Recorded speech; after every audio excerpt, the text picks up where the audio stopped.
देखिए आज हम लोग को पढ़ना है डेटा टाइप। ठीक है, डेटा टाइप क्या होता है? डेटा की आइडेंटिटी को बताता है ना, कि वो किस टाइप का डेटा है। तो डेटा टाइप आपके इंटीजर टाइप का भी हो सकता है, फ्लोट टाइप का भी हो सकता है, कैरेक्टर टाइप का होगा और स्ट्रिंग टाइप का होगा। ठीक है, तो इंटीजर टाइप का डेटा, जैसे मान लीजिए कि कोई एक वेरिएबल है x और इक्वल टू 5 है। ठीक है, इंटीजर टाइप का डेटा है x इक्वल टू 5। तो ये 5 में कोई दशमलव वैल्यू तो है नहीं, इसीलिए इसको हम लोग क्या बोलेंगे? इंटीजर टाइप का डेटा बोलेंगे। ठीक है, अब फ्लोट टाइप का डेटा क्या है? x equal to 5.6। ठीक है, तो इसमें क्या है? दशमलव है, तो इसीलिए इसको क्या बोलेंगे? फ्लोट टाइप का डेटा बोलेंगे। लेकिन वहीं आप x इक्वल टू और यहाँ पर h लिखा, ठीक है, सिंगल कोट्स में। देखो आप लोग पाइथन में पढ़े थे कि डबल कोट्स में लिखो या सिंगल कोट्स में लिखो, एक सिंगल कैरेक्टर को कैरेक्टर ही बोलेंगे, और डबल कोट्स में लिखो या सिंगल कोट्स में लिखो स्ट्रिंग, कलेक्शन ऑफ कैरेक्टर को स्ट्रिंग बोलेंगे। लेकिन यहाँ पे वैसा नहीं है कि कैरेक्टर कभी भी सिंगल कोट से प्रेजेंट किया जाएगा, डबल कोट से प्रेजेंट नहीं किया जाएगा। डबल कोट से करोगे तो आप स्ट्रिंग को प्रेजेंट करोगे। ठीक है, वहीं आप x equal to double quotes में हरिकेश, ये डबल कोट्स में आया। ठीक है, तो ये आपका क्या हुआ?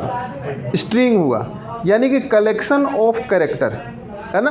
यानी कि डबल कोट्स में क्या होगा? बहुत सारे कैरेक्टर लिखेंगे तो जाकर के एक स्ट्रिंग बनता है। समझ में आ रहा है? अब देखिए यहाँ पर क्या है, जैसे हमने आपको बोल दिया INT, इंट टाइप का x इक्वल टू 5। ठीक है, तो इंटीजर टाइप इंट क्या है? ये आपका डेटा टाइप है। ठीक है, x क्या है?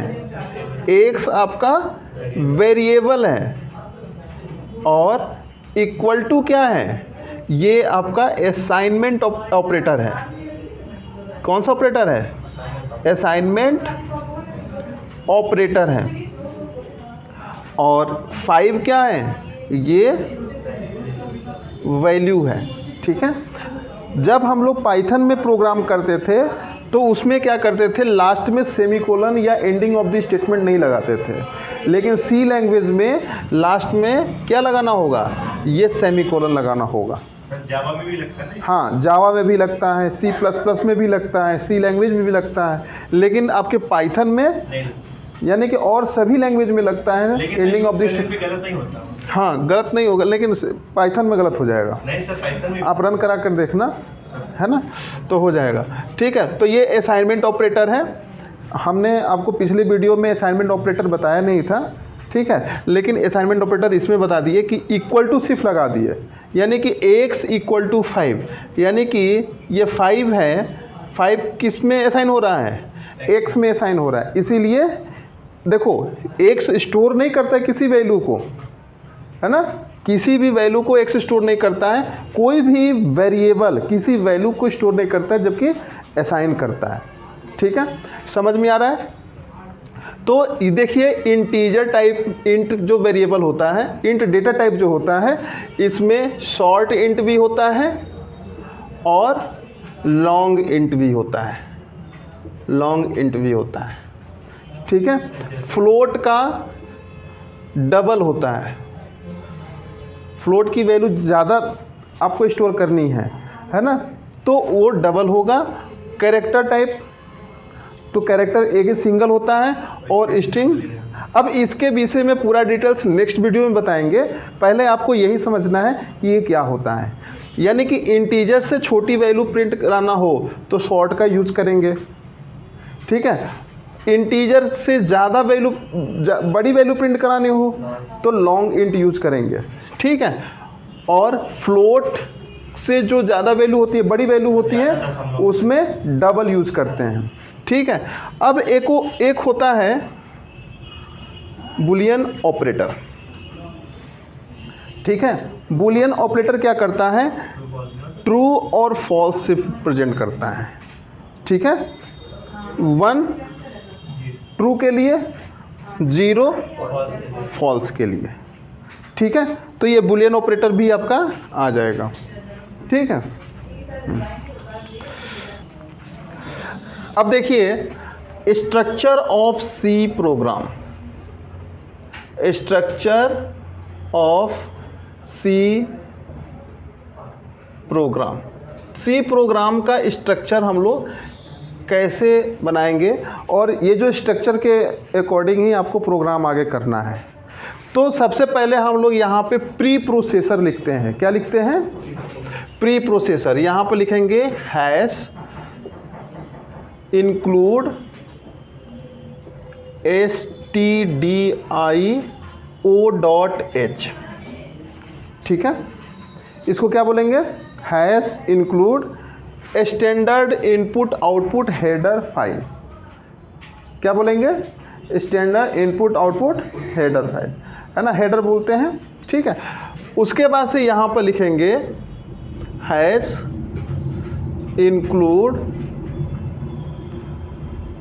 conio.h,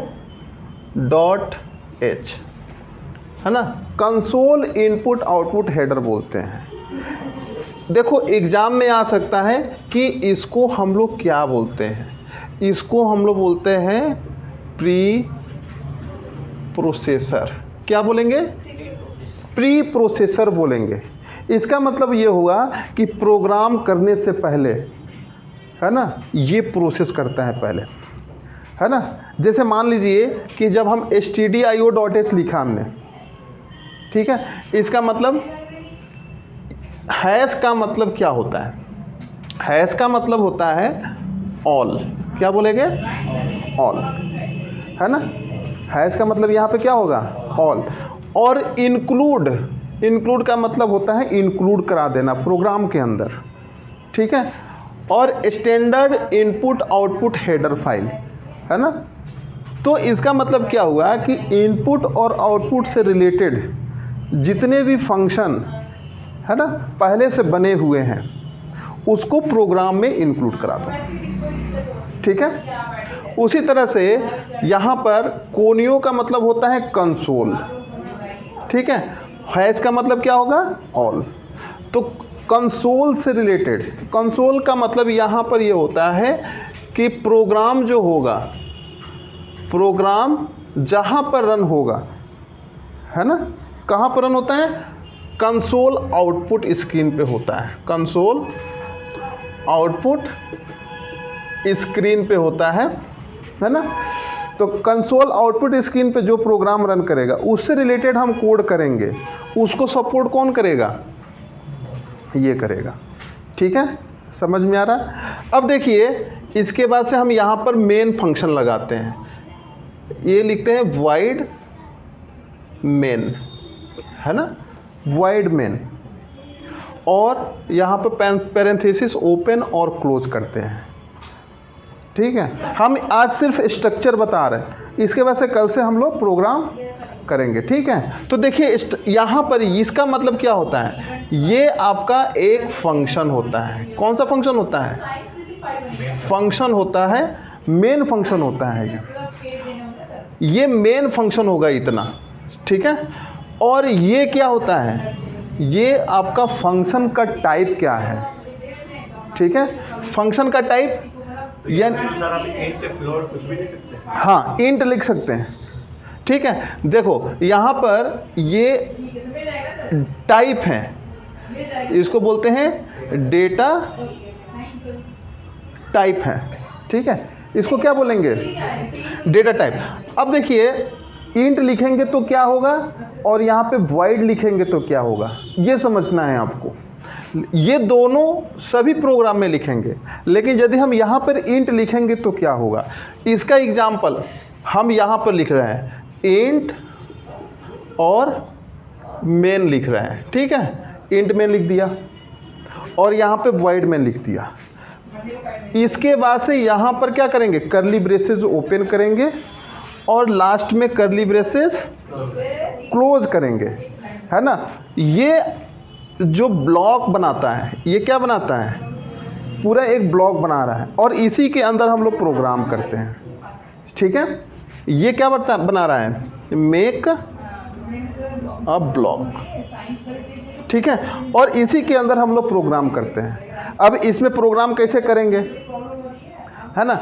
यहाँ पर वेरिएबल को डिक्लेरेशन करते हैं, वेरिएबल डिक्लेरेशन का काम यहाँ पर होता है, ठीक है। फिर उसके बाद प्रोग्राम कोड लिखते हैं, प्रोग्राम कोड लिखते हैं। प्रोग्राम कोड में इनपुट कराना, आउटपुट लेना, है ना, किसी भी मैथमेटिकल एक्सप्रेशन को प्रोसेस करना, ये सारा चीज़ प्रोग्राम कोड के अंदर होता है। और लास्ट में हम लोग लिखते हैं गेट ch, ठीक है।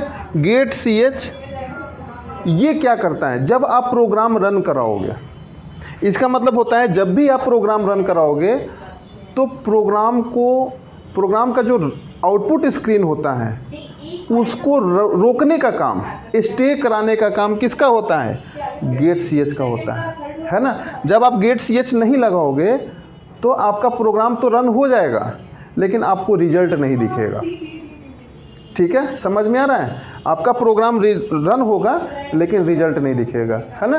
तो इसीलिए गेट ch लगाना ज़रूरी है। तो इसके बीच में ये आपका प्रोग्राम कोड होगा। अब वही चीज़ आप इंट मेन लिख दिए, इसका मतलब क्या होगा, इंट लिख दिए यदि, और यहाँ पर प्रोग्राम कोड लिखा, यहाँ पर क्या लिखा, प्रोग्राम कोड लिखा और यहाँ पर गेट ch लिखा, तो ये प्रोग्राम आपका रन नहीं होगा, ठीक है। क्योंकि ये जो डेटा टाइप है void, ये non return value data type होता है, ठीक है। क्या होता है, हाँ, non return value data type, यानी कि ये कोई भी वैल्यू रिटर्न नहीं करेगा। वेरिएबल void जो फंक्शन जो होता है, void डेटा टाइप होता है, वो कोई भी वैल्यू को रिटर्न नहीं करेगा, जो भी करेगा इसी के अंदर प्रिंट कर देगा। लेकिन जैसा ही आप इंट लगा दिए, ये रिटर्न करेगा, है ना, कोई भी चीज़ रिटर्न करेगा। तो यहाँ पे लिखना पड़ेगा रिटर्न 0, ठीक है।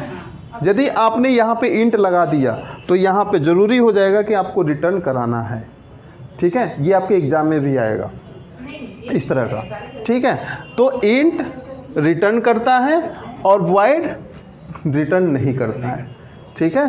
तो ये हुआ आपका structure of C language program. आज के लिए इतना ही, कल आगे बताएंगे कि नेक्स्ट प्रोग्राम हम लोग कैसे करेंगे। बहुत बहुत धन्यवाद।